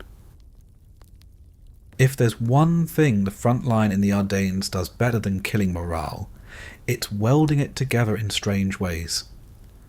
Misery isn't just something you endure alone out here. It's a shared language, a kind of grim handshake between everyone in the same frozen mess. You might not know the man next to you well enough to remember his full name, but you'll share body heat with him under a damp blanket without hesitation. It starts small. You notice who's willing to pass along the last cigarette in the pack, or who gives you the slightly bigger half of the bread slice when you split it. These are the people you'll follow in a march, not because the officers told you to, but because you've seen them look out for someone else without being asked. You start building a mental map of who will share a canteen when yours freezes, who has spare socks tucked away, and who always seems to know where the next warm fire might be. Conversations in the cold are short but memorable. They happen in half-whispered exchanges between bursts of gunfire, or in the few minutes before you have to start moving again. You hear about families back home, the jobs they had before the war, the food they miss the most. These stories repeat themselves because there's nothing new to add, but repetition becomes a kind of comfort. Familiar words in an unfamiliar place. The humour is dark, the kind you'd never tell outside of this situation. Someone will joke about losing a toe to frostbite and how it's one less toenail to clip. Another will make a crack about the gourmet dinner of frozen bread and cold coffee. You laugh, not because it's funny in the usual sense, but because the alternative is sitting in silence, thinking about how bad things really are. There's a rhythm to how men move together in the snow. You match each other's pace on a march without talking about it. You take turns breaking a trail through deep drifts so no one person gets worn down too quickly. In a foxhole, you instinctively shift positions so both of you get a turn on the slightly less miserable side. When the wind cuts through the trees, you lean into it together, two shapes bracing against something bigger than either of you. The bonds aren't always about liking each other. Sometimes you can't stand the man beside you. Maybe he snores like a dying engine, or talks too much when you're trying to rest. But he's there when you need another set of hands to pull you out of the mud, or when you're scrambling to load a fresh magazine under fire. Out here, reliability matters more than personality. You share everything: food, water, cigarettes, blankets, gear repairs, even bad news. If someone hears there's a supply drop coming, everyone hears it. If someone finds out the opposite, you all hear that too. There's no point in keeping secrets when everyone's survival depends on the same thin thread. The cold and the shortages make generosity expensive, but they also make it more valuable. A man who hands you his last match isn't just giving you fire. He's giving you a piece of his own survival. You remember those moments long after you forget the day's marching distance or the number of shells fired. When things get loud, artillery incoming, rifle fire close enough to make you drop flat, the camaraderie turns into a physical thing. Hands grab your coat to pull you down into cover. Someone kicks your boot to get your attention. You find yourself doing the same without thinking, dragging a man behind a tree or into a trench before checking yourself. The nights are where it becomes most obvious. In the dark, when the cold is at its worst and you can't see much beyond the glow of a cigarette tip, The silence between you isn't empty. It's the kind of silence that comes from knowing you're both awake, both hearing the same distant gunfire, both pretending you're going to get more than an hour's rest. You shift a little closer, share the blanket, and neither of you mentions it in the morning. It's not friendship in the normal sense. You might never speak to some of these men again if you make it home. You might not even remember all their names. But here, in the snow and the noise and the hunger, they're the only thing between you and the kind of isolation that can break a man faster than any bullet. And when someone goes down, hit, frozen, too sick to move, the collective misery tightens its grip. You don't leave him behind if you can help it. You pass word down the line. You make space in a foxhole. You share whatever you have left to keep him going. Because tomorrow, or the day after, it could be you lying there waiting for someone else to do the same. Out here, survival isn't about bravery or heroics. It's about the quiet, unspoken agreement that you'll drag each other through this. One march, one frozen night, one miserable meal at a time. And when the inevitable happens and someone needs more than just a shared blanket or a crust of bread, that's when you find out what passes for medical care on this front. Medical care in the Ardennes in the winter of 1944 is less about getting better and more about trying not to get worse before the war finishes you off. There's no clean, white-tiled hospital waiting just behind the line. There's no team of surgeons standing by with warm blankets and fresh bandages. Out here, medical usually means whatever can be done in the mud, the snow, or under a canvas tent that flaps in the wind like it's trying to tear itself apart. If you get hit, the first step isn't seeing a doctor, it's seeing who's close enough and willing to risk dragging you to cover. That might be a buddy from your unit, or it might be whoever tripped over you on the way past. If you're conscious, you try to help them. If you're not, you just have to hope they don't drop you. Either way, you're jostled over rough ground until you're far enough from the firing line that someone decides it's safe to stop. The medics are the closest thing to actual professionals you're likely to see. They carry what they can on their backs: bandages, morphine, sulfur powder, and not much else. You can hear them coming sometimes, their pouches rattling as they crouch low and move fast. When they reach you, it's straight to business. A quick check to see if you're breathing, a hand pressing into a wound to slow the bleeding, a tourniquet pulled tight enough to make your teeth clench. There's no small talk, no bedside manner. They don't have time for it. If you're lucky, the injury is something they can handle there. A bullet wound that can be dressed, a gash that can be wrapped, frostbite bad enough to need attention, but not bad enough to lose the limb. They'll sprinkle on sulfur powder to fight infection, give you a shot of morphine if the pain's too much, and tell you to stay put until someone can move you farther back. If you're unlucky, they shake their head, and you know it's going to be a long, rough trip to wherever the nearest aid station is. The aid stations themselves are improvised at best. A farmhouse if one's still standing, a barn if the roof hasn't collapsed, a tent if there's no building to use. Inside, it's crowded, dimly lit, and smells of blood, sweat, and disinfectant if they have any. Men lie on the floor, on stretchers, on piles of blankets, waiting their turn. The noise is constant, groaning, coughing, orders shouted over the din. The cold is everywhere. Even inside, you can see your breath. The medical staff do what they can with what they have. Sometimes that's enough to keep a man alive.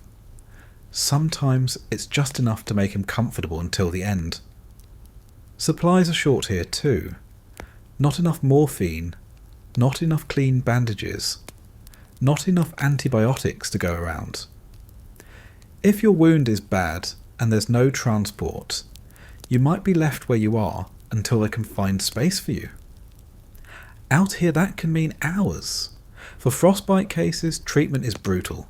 The standard advice is to thaw the limb slowly, but out here, slowly often means in a bucket of whatever warm water they can scrounge. And warm is a generous description. The pain when the feeling starts to come back is almost worse than the numbness. And you know that even if you keep the limb, it'll never be the same. Shrapnel wounds are common, and removing the metal isn't always an option. If it's deep, they might leave it in rather than risk killing you on the spot.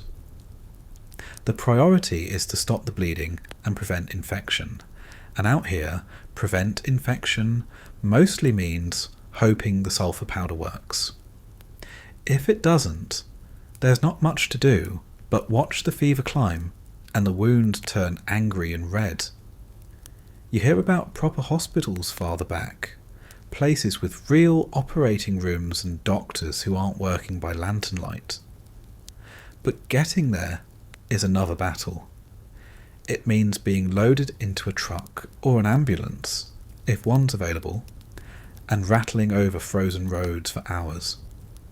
Every bump sends pain shooting through your body, and the cold makes you shake so hard it feels like your stitches will tear.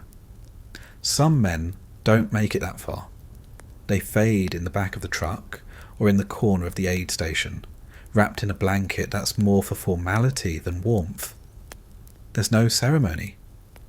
A tag is written, the body moved aside, and the next man takes the space. Out here, death isn't unusual, it's just part of the queue.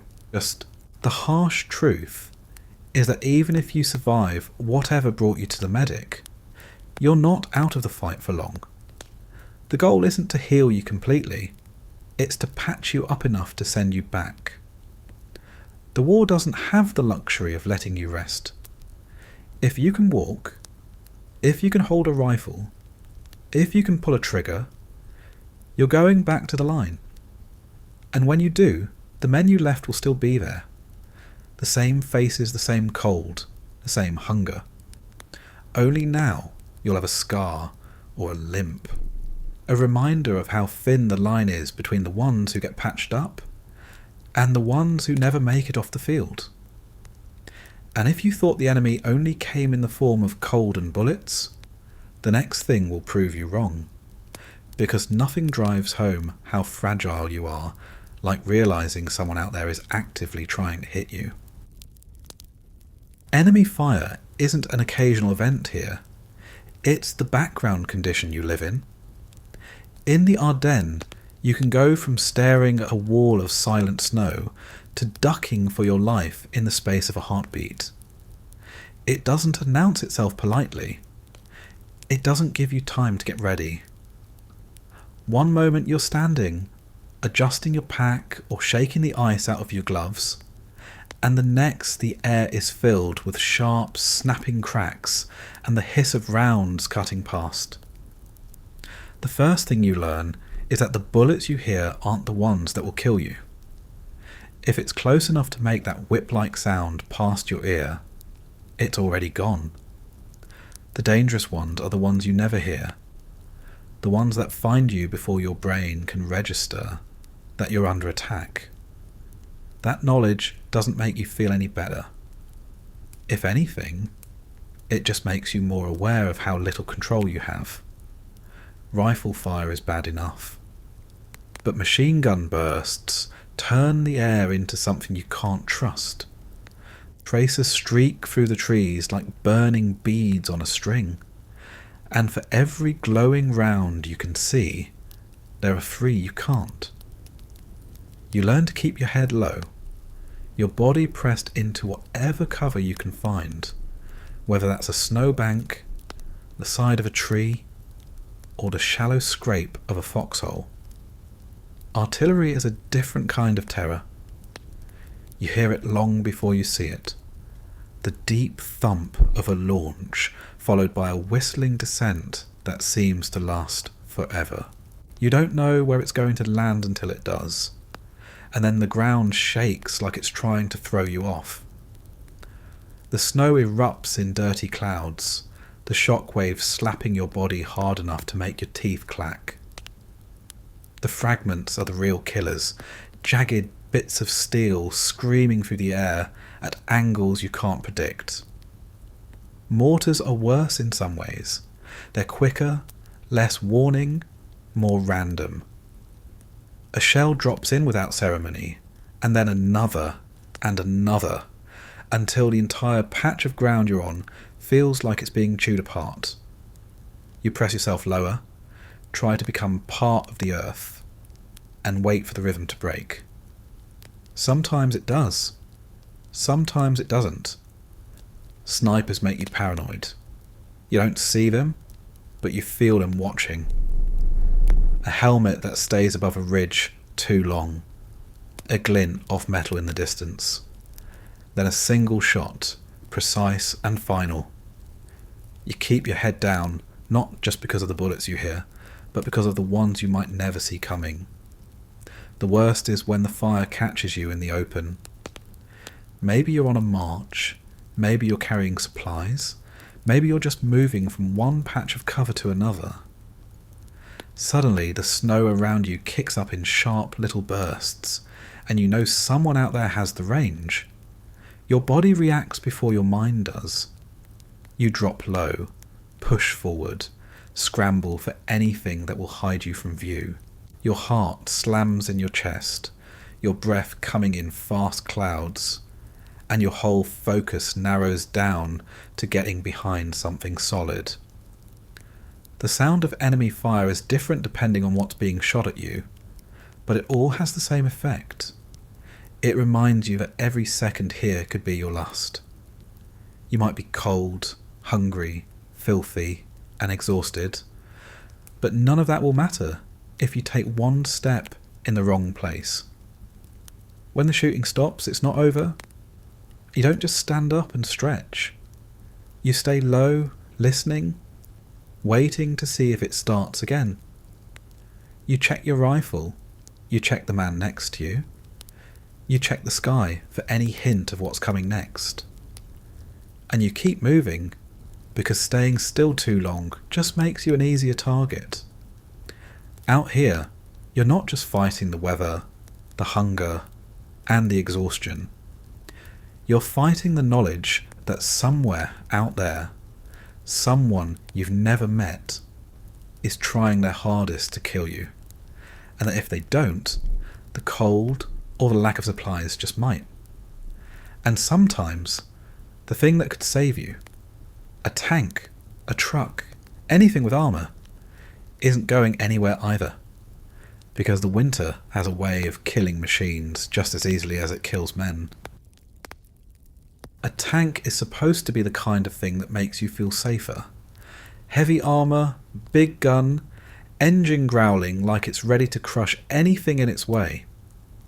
In the propaganda back home, panzers are unstoppable beasts that roll over enemy lines and keep going until there's nothing left to shoot at. Out here in the Ardennes in December, the reality is less unstoppable war machine and more very expensive, very cold paperweight. You can hear the frustration before you see it. Somewhere up ahead in the snow, a starter grinds over and over again, the sound thin and strained in the freezing air. Then it stops, replaced by muffled swaying from the crew. A moment later it starts again. The same tired, choking sound of an engine that doesn't want to live today. Cold this deep doesn't just slow a panzer down, it kills it. Oil thickens into sludge. Fuel lines freeze solid. Batteries lose their charge, like they've sprung a leak. The crew spends half their time just trying to coax the thing to life. They work the hand crank, they check the plugs, they drain and heat the oil over a small fire, pour it back in, try again. Every failed attempt burns more daylight, and every minute the tank sits, there is another minute it's not moving to where it's needed. Even when they get the engine to turn over, it's not the end of the fight. The tracks are frozen into the ground, locked in place by ice and packed snow. They have to dig them out with shovels, chipping away at the ice with whatever tools they can find. Sometimes they run the engine just to keep it warm enough to start again later, which means burning through fuel they can't easily replace. Inside, the crew isn't any better off than the rest of you. The steel hull turns into a refrigerator in the cold. The metal's so icy you can feel it through your gloves. Frost forms on the inside walls, and your breath hangs in the air like smoke. The heaters, if they work, barely make a dent, and if the engine's dead, the heaters are too. The men wrap themselves in whatever extra layers they can find, rationing the warmth from the engine whenever it's running. A tank that won't start isn't just a dead machine. It's a problem for everyone around it. On a narrow forest road, it blocks the way, forcing trucks and troops to detour through deeper snow or worse terrain. If it's stuck in the open, it's a giant target, and so is anyone working to fix it. Crews work fast, heads down, tools clanging against frozen bolts, knowing that an artillery spotter could be watching. When the panzers do run, the cold still follows them. Tracks snap if they hit too hard against frozen ruts. Ice builds up in moving parts until something seizes. Fuel burns faster in the cold, and every kilometre forward means another kilometre they have to somehow cover going back. You can see the strain on the crew's faces when they roll past. Part pride that their machine is moving, part dread that it might not be tomorrow. The rest of you don't have to be tank crew to feel it. You are counting on those panzers to punch through enemy lines, to take fire that would otherwise be aimed at you. When they're stuck, you're stuck. The plan slows down, the orders change, and suddenly you're marching into places you were supposed to reach riding behind steel armour. And the worst part? There's no fixing the weather.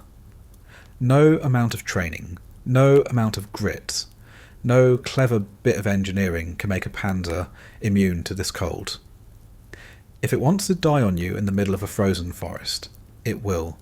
The best you can do is push, pull, dig, curse, and try again until either it starts or the order comes to leave it where it is. And when that happens, when the tank that was supposed to protect you is left behind in the snow, like a monument to bad luck and bad weather, you start to wonder about the people giving the orders. Because somewhere far from here, warm and dry, someone decided this was all still possible. And you're the one out here finding out just how wrong they were. Orders come down the line like they've been sent from another planet. You can picture them being written in some warm, brightly lit room, miles away from the snow, the noise and the stink. The men giving them probably have clean uniforms, a hot drink at their elbow, and the luxury of thinking about maps and lines and objectives instead of whether their boots will keep their toes attached until morning. When those orders reach you, they arrive stripped of whatever context they might have had. Advance to position. Hold current line. Prepare for movement. The words are simple enough, but they carry consequences that the people writing them will never have to feel in their bones. You read them or hear them and immediately start calculating how many hours you'll be walking, how deep the snow is, how much ammo and food you've got left, and whether you'll be doing it under fire. Sometimes the orders sound almost reasonable on paper. Move 2 kilometres north. Establish a defensive position. Support another unit.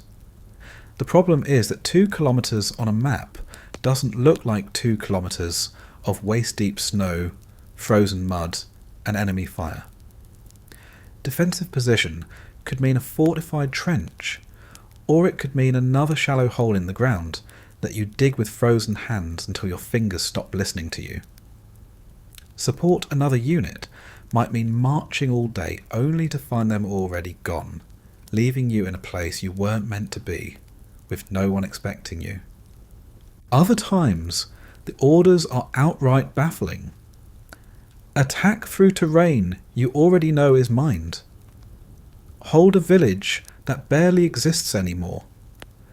Move at night without lights in weather so thick with snow you can't see the man in front of you. You carry them out anyway, because you don't get to argue. You don't see the bigger picture. You just see the next few hours, and the small list of ways they could kill you.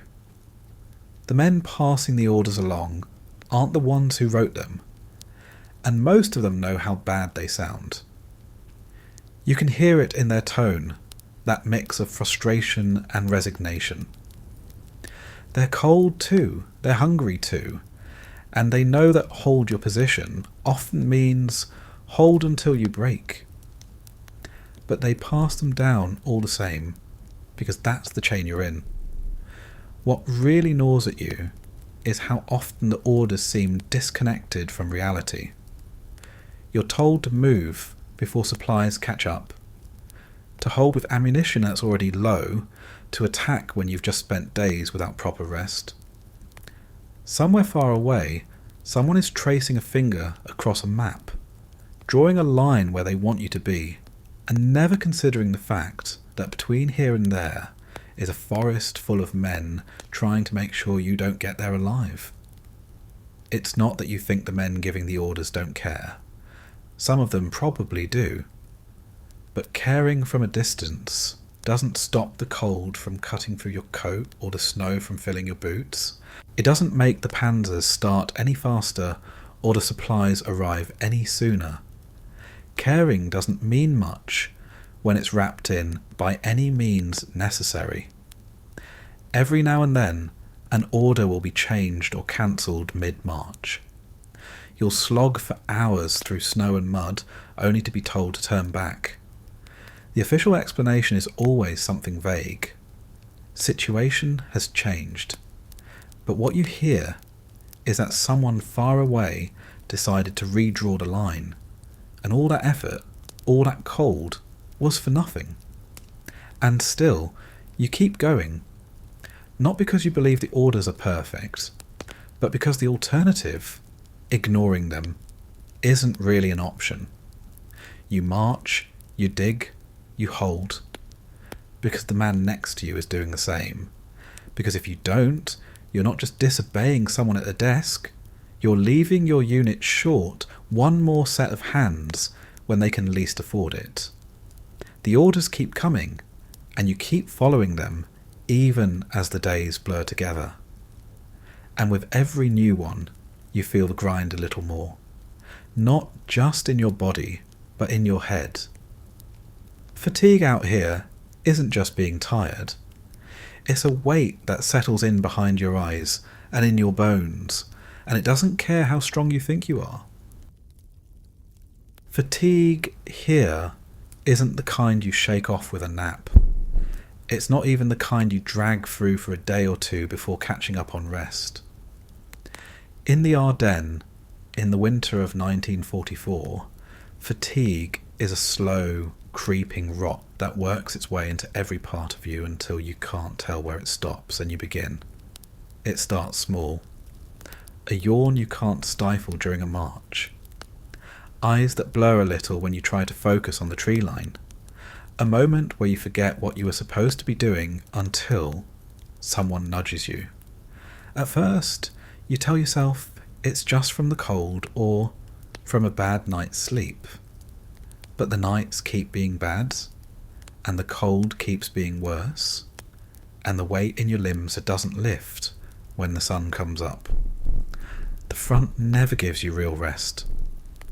Even when you're not marching or digging or firing, you're never truly off duty.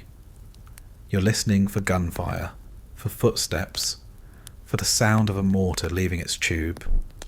You're waking up every hour in your foxhole to shift your position before your legs go completely numb. You're taking turns on watch, staring into the dark until the shadows seem to move on their own. The cold adds its own layer to the exhaustion. Shivering all the time burns energy you don't have. Your body's working just to keep you above freezing, and it's doing it on half rations and less than half the sleep you need. Your muscles don't recover. They just hurt differently from one day to the next. Hunger makes it worse.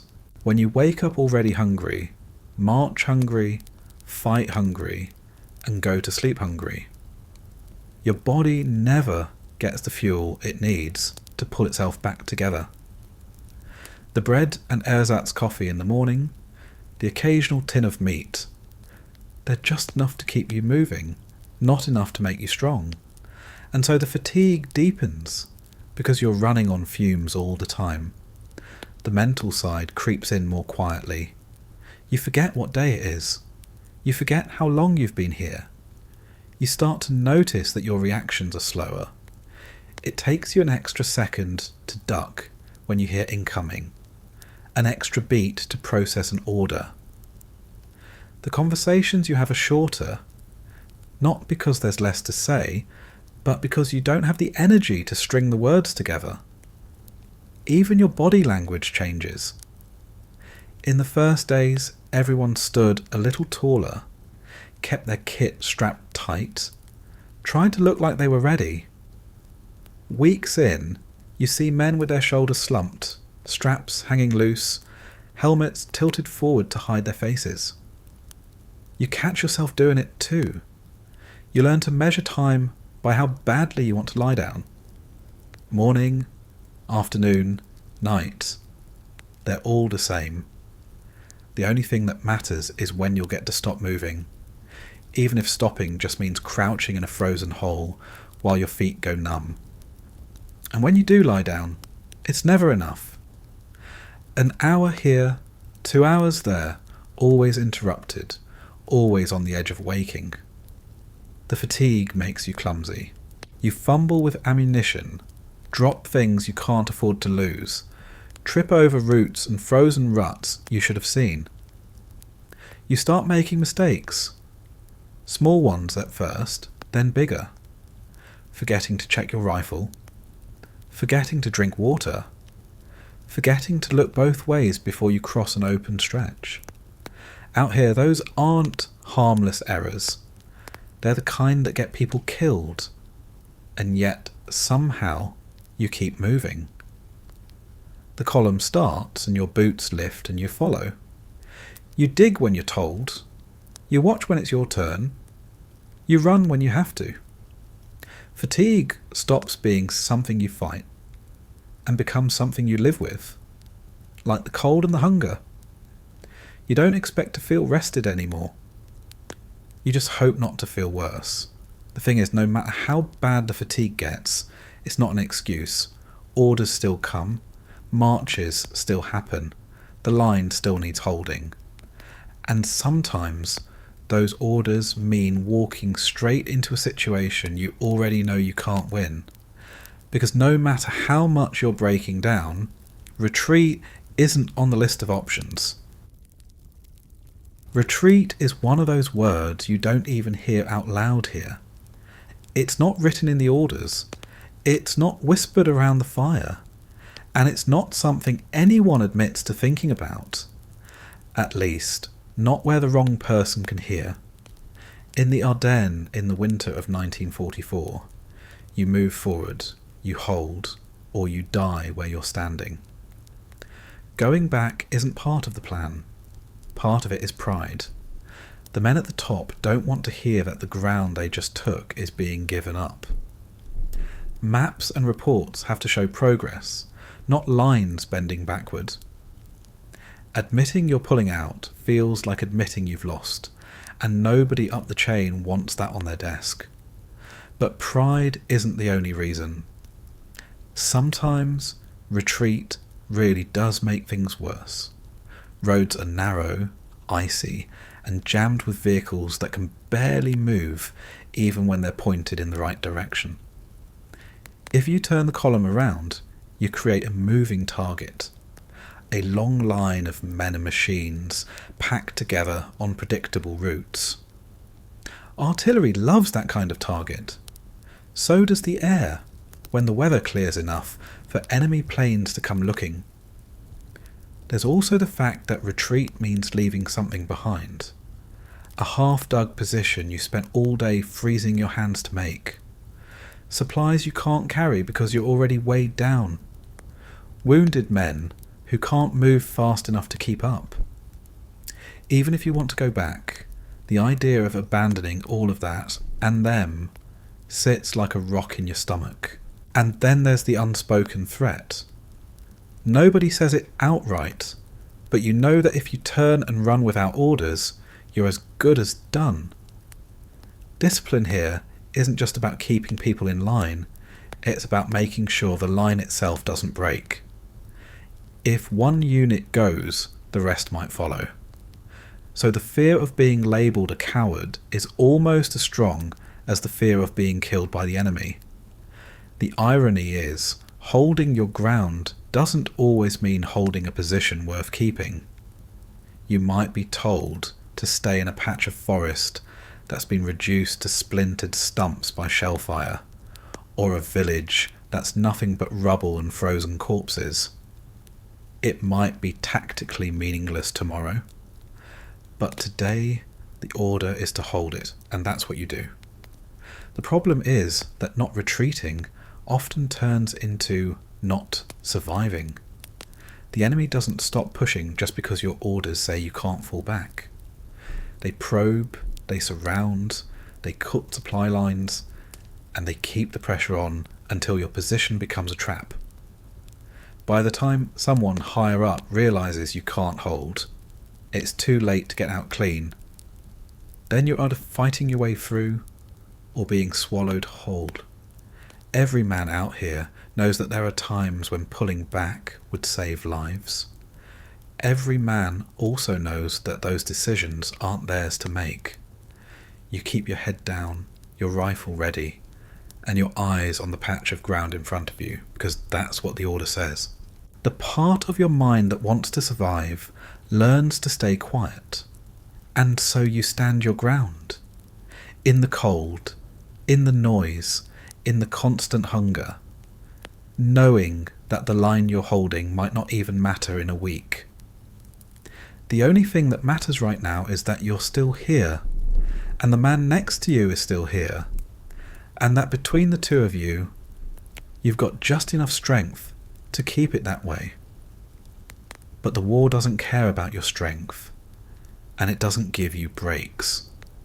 Because when the enemy realises you're not retreating, they bring something else to the fight. And sometimes that something comes from the sky. After a fight in the Ardennes, the snow always looks different. It's no longer clean and white. It's churned into brown slush, littered with shell fragments, shredded packs, and pieces of things you don't want to look at too closely. The air smells of burned powder, damp wool, and that sharp, metallic tang you already know too well. You stand there, breath steaming in the cold, and realise the battle's over. But not for everyone. The wounded are the first you notice. Some are calling out, voices raw and uneven. Others lie silent, too weak to say anything. The cold doesn't care if you're injured or not. It seeps into everyone the same way. Men press bandages into wounds with bare hands because gloves make it harder to feel what you're doing. A medic crawls between bodies, his kit already half empty, looking for the ones he can help before the cold or the bleeding finishes them. Some of the wounded can walk with help, leaning hard on whoever's closest. Others are dragged on blankets, doors ripped from ruined houses, anything that can slide over the snow. Every movement draws a wince, a grunt, or nothing at all.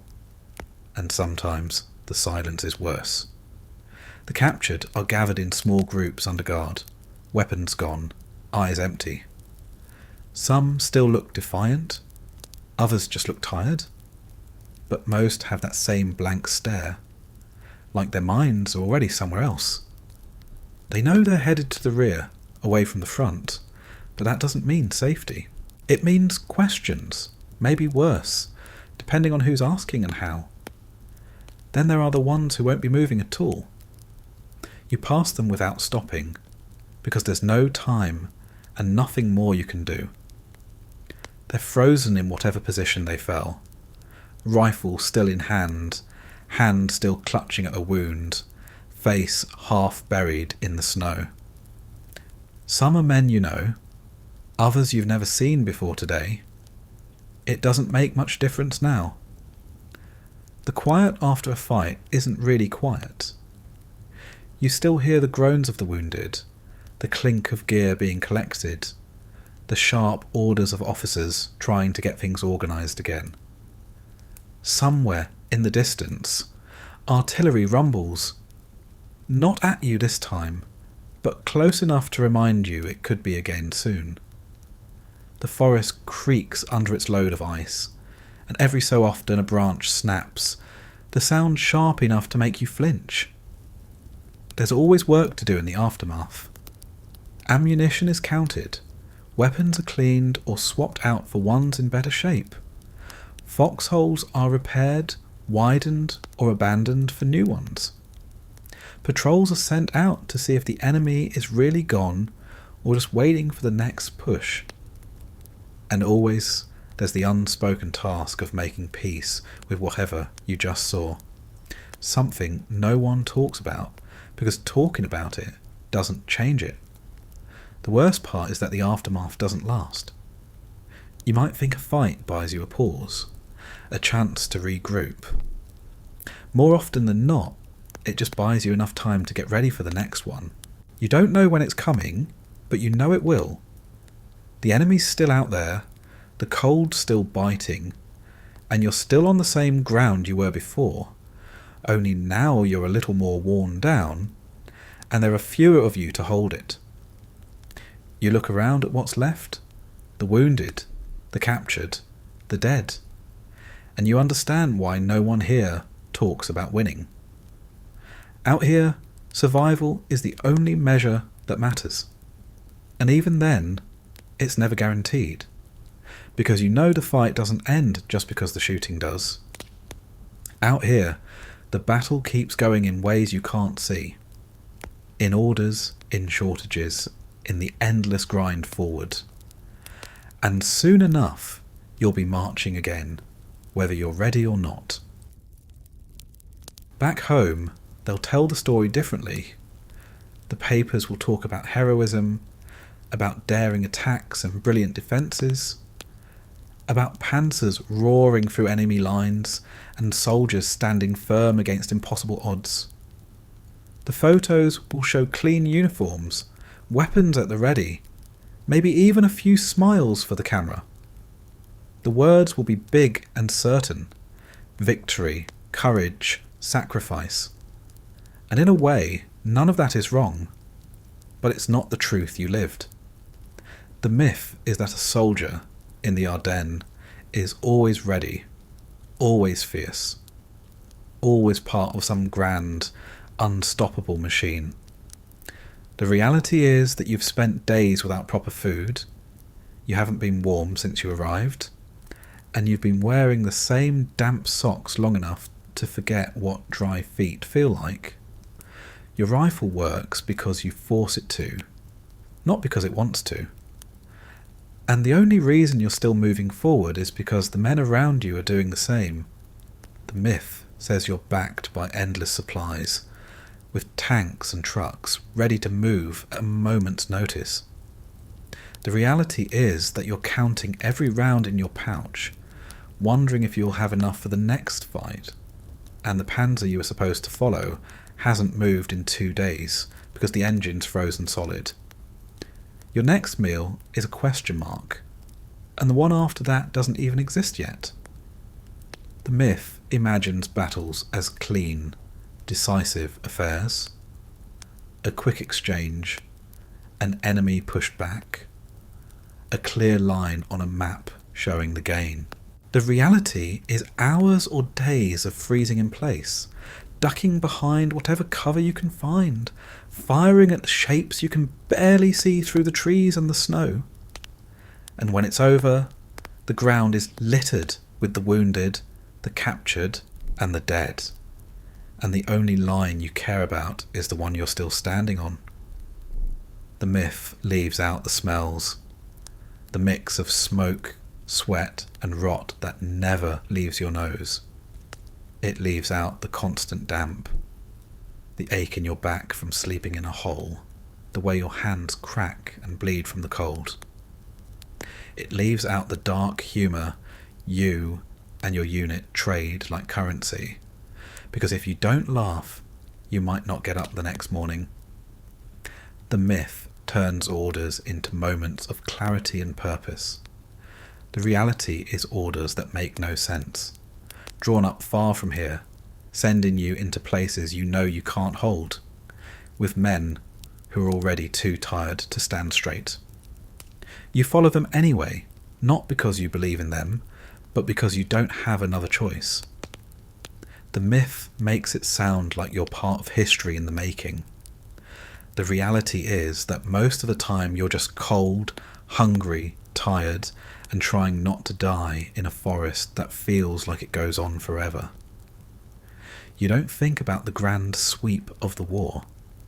You think about the next hour, the next march, the next meal, the next time you can get your boots off, even if it's just for a few minutes. And maybe that's the biggest difference between the myth and the reality. The myth is told in big moments, in turning points and decisive victories. The reality is lived in small ones. A cigarette passed between numb fingers, a match struck in the dark, a few mouthfuls of bread that get you through another day.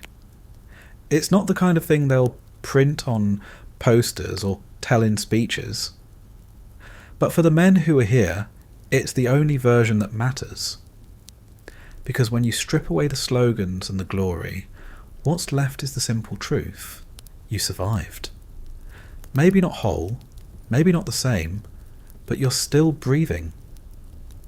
And in the Ardennes in the winter of 1944, that's not a small thing.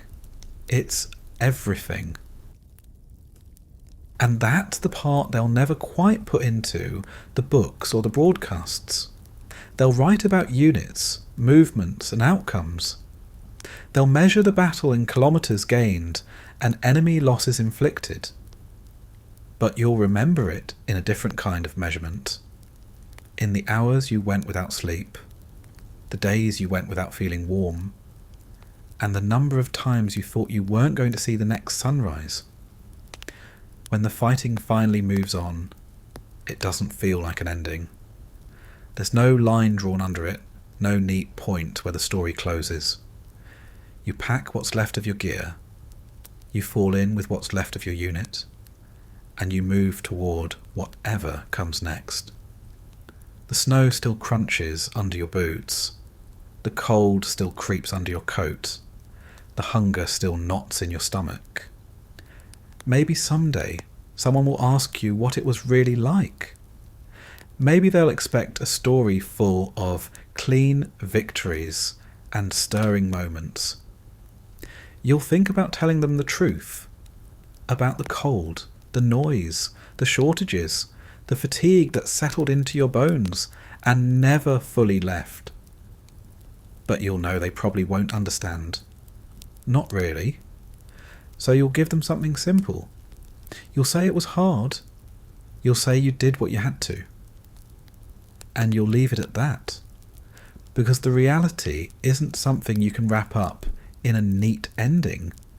It's something you carried with you long after the snow melted and the guns went quiet. And in the end, The real story of the Ardennes isn't about glory or grand strategy. It's about men, cold, tired, hungry, and scared, who kept going anyway, not because they believed in the myth, but because the man next to them was still moving, and they couldn't let him move alone.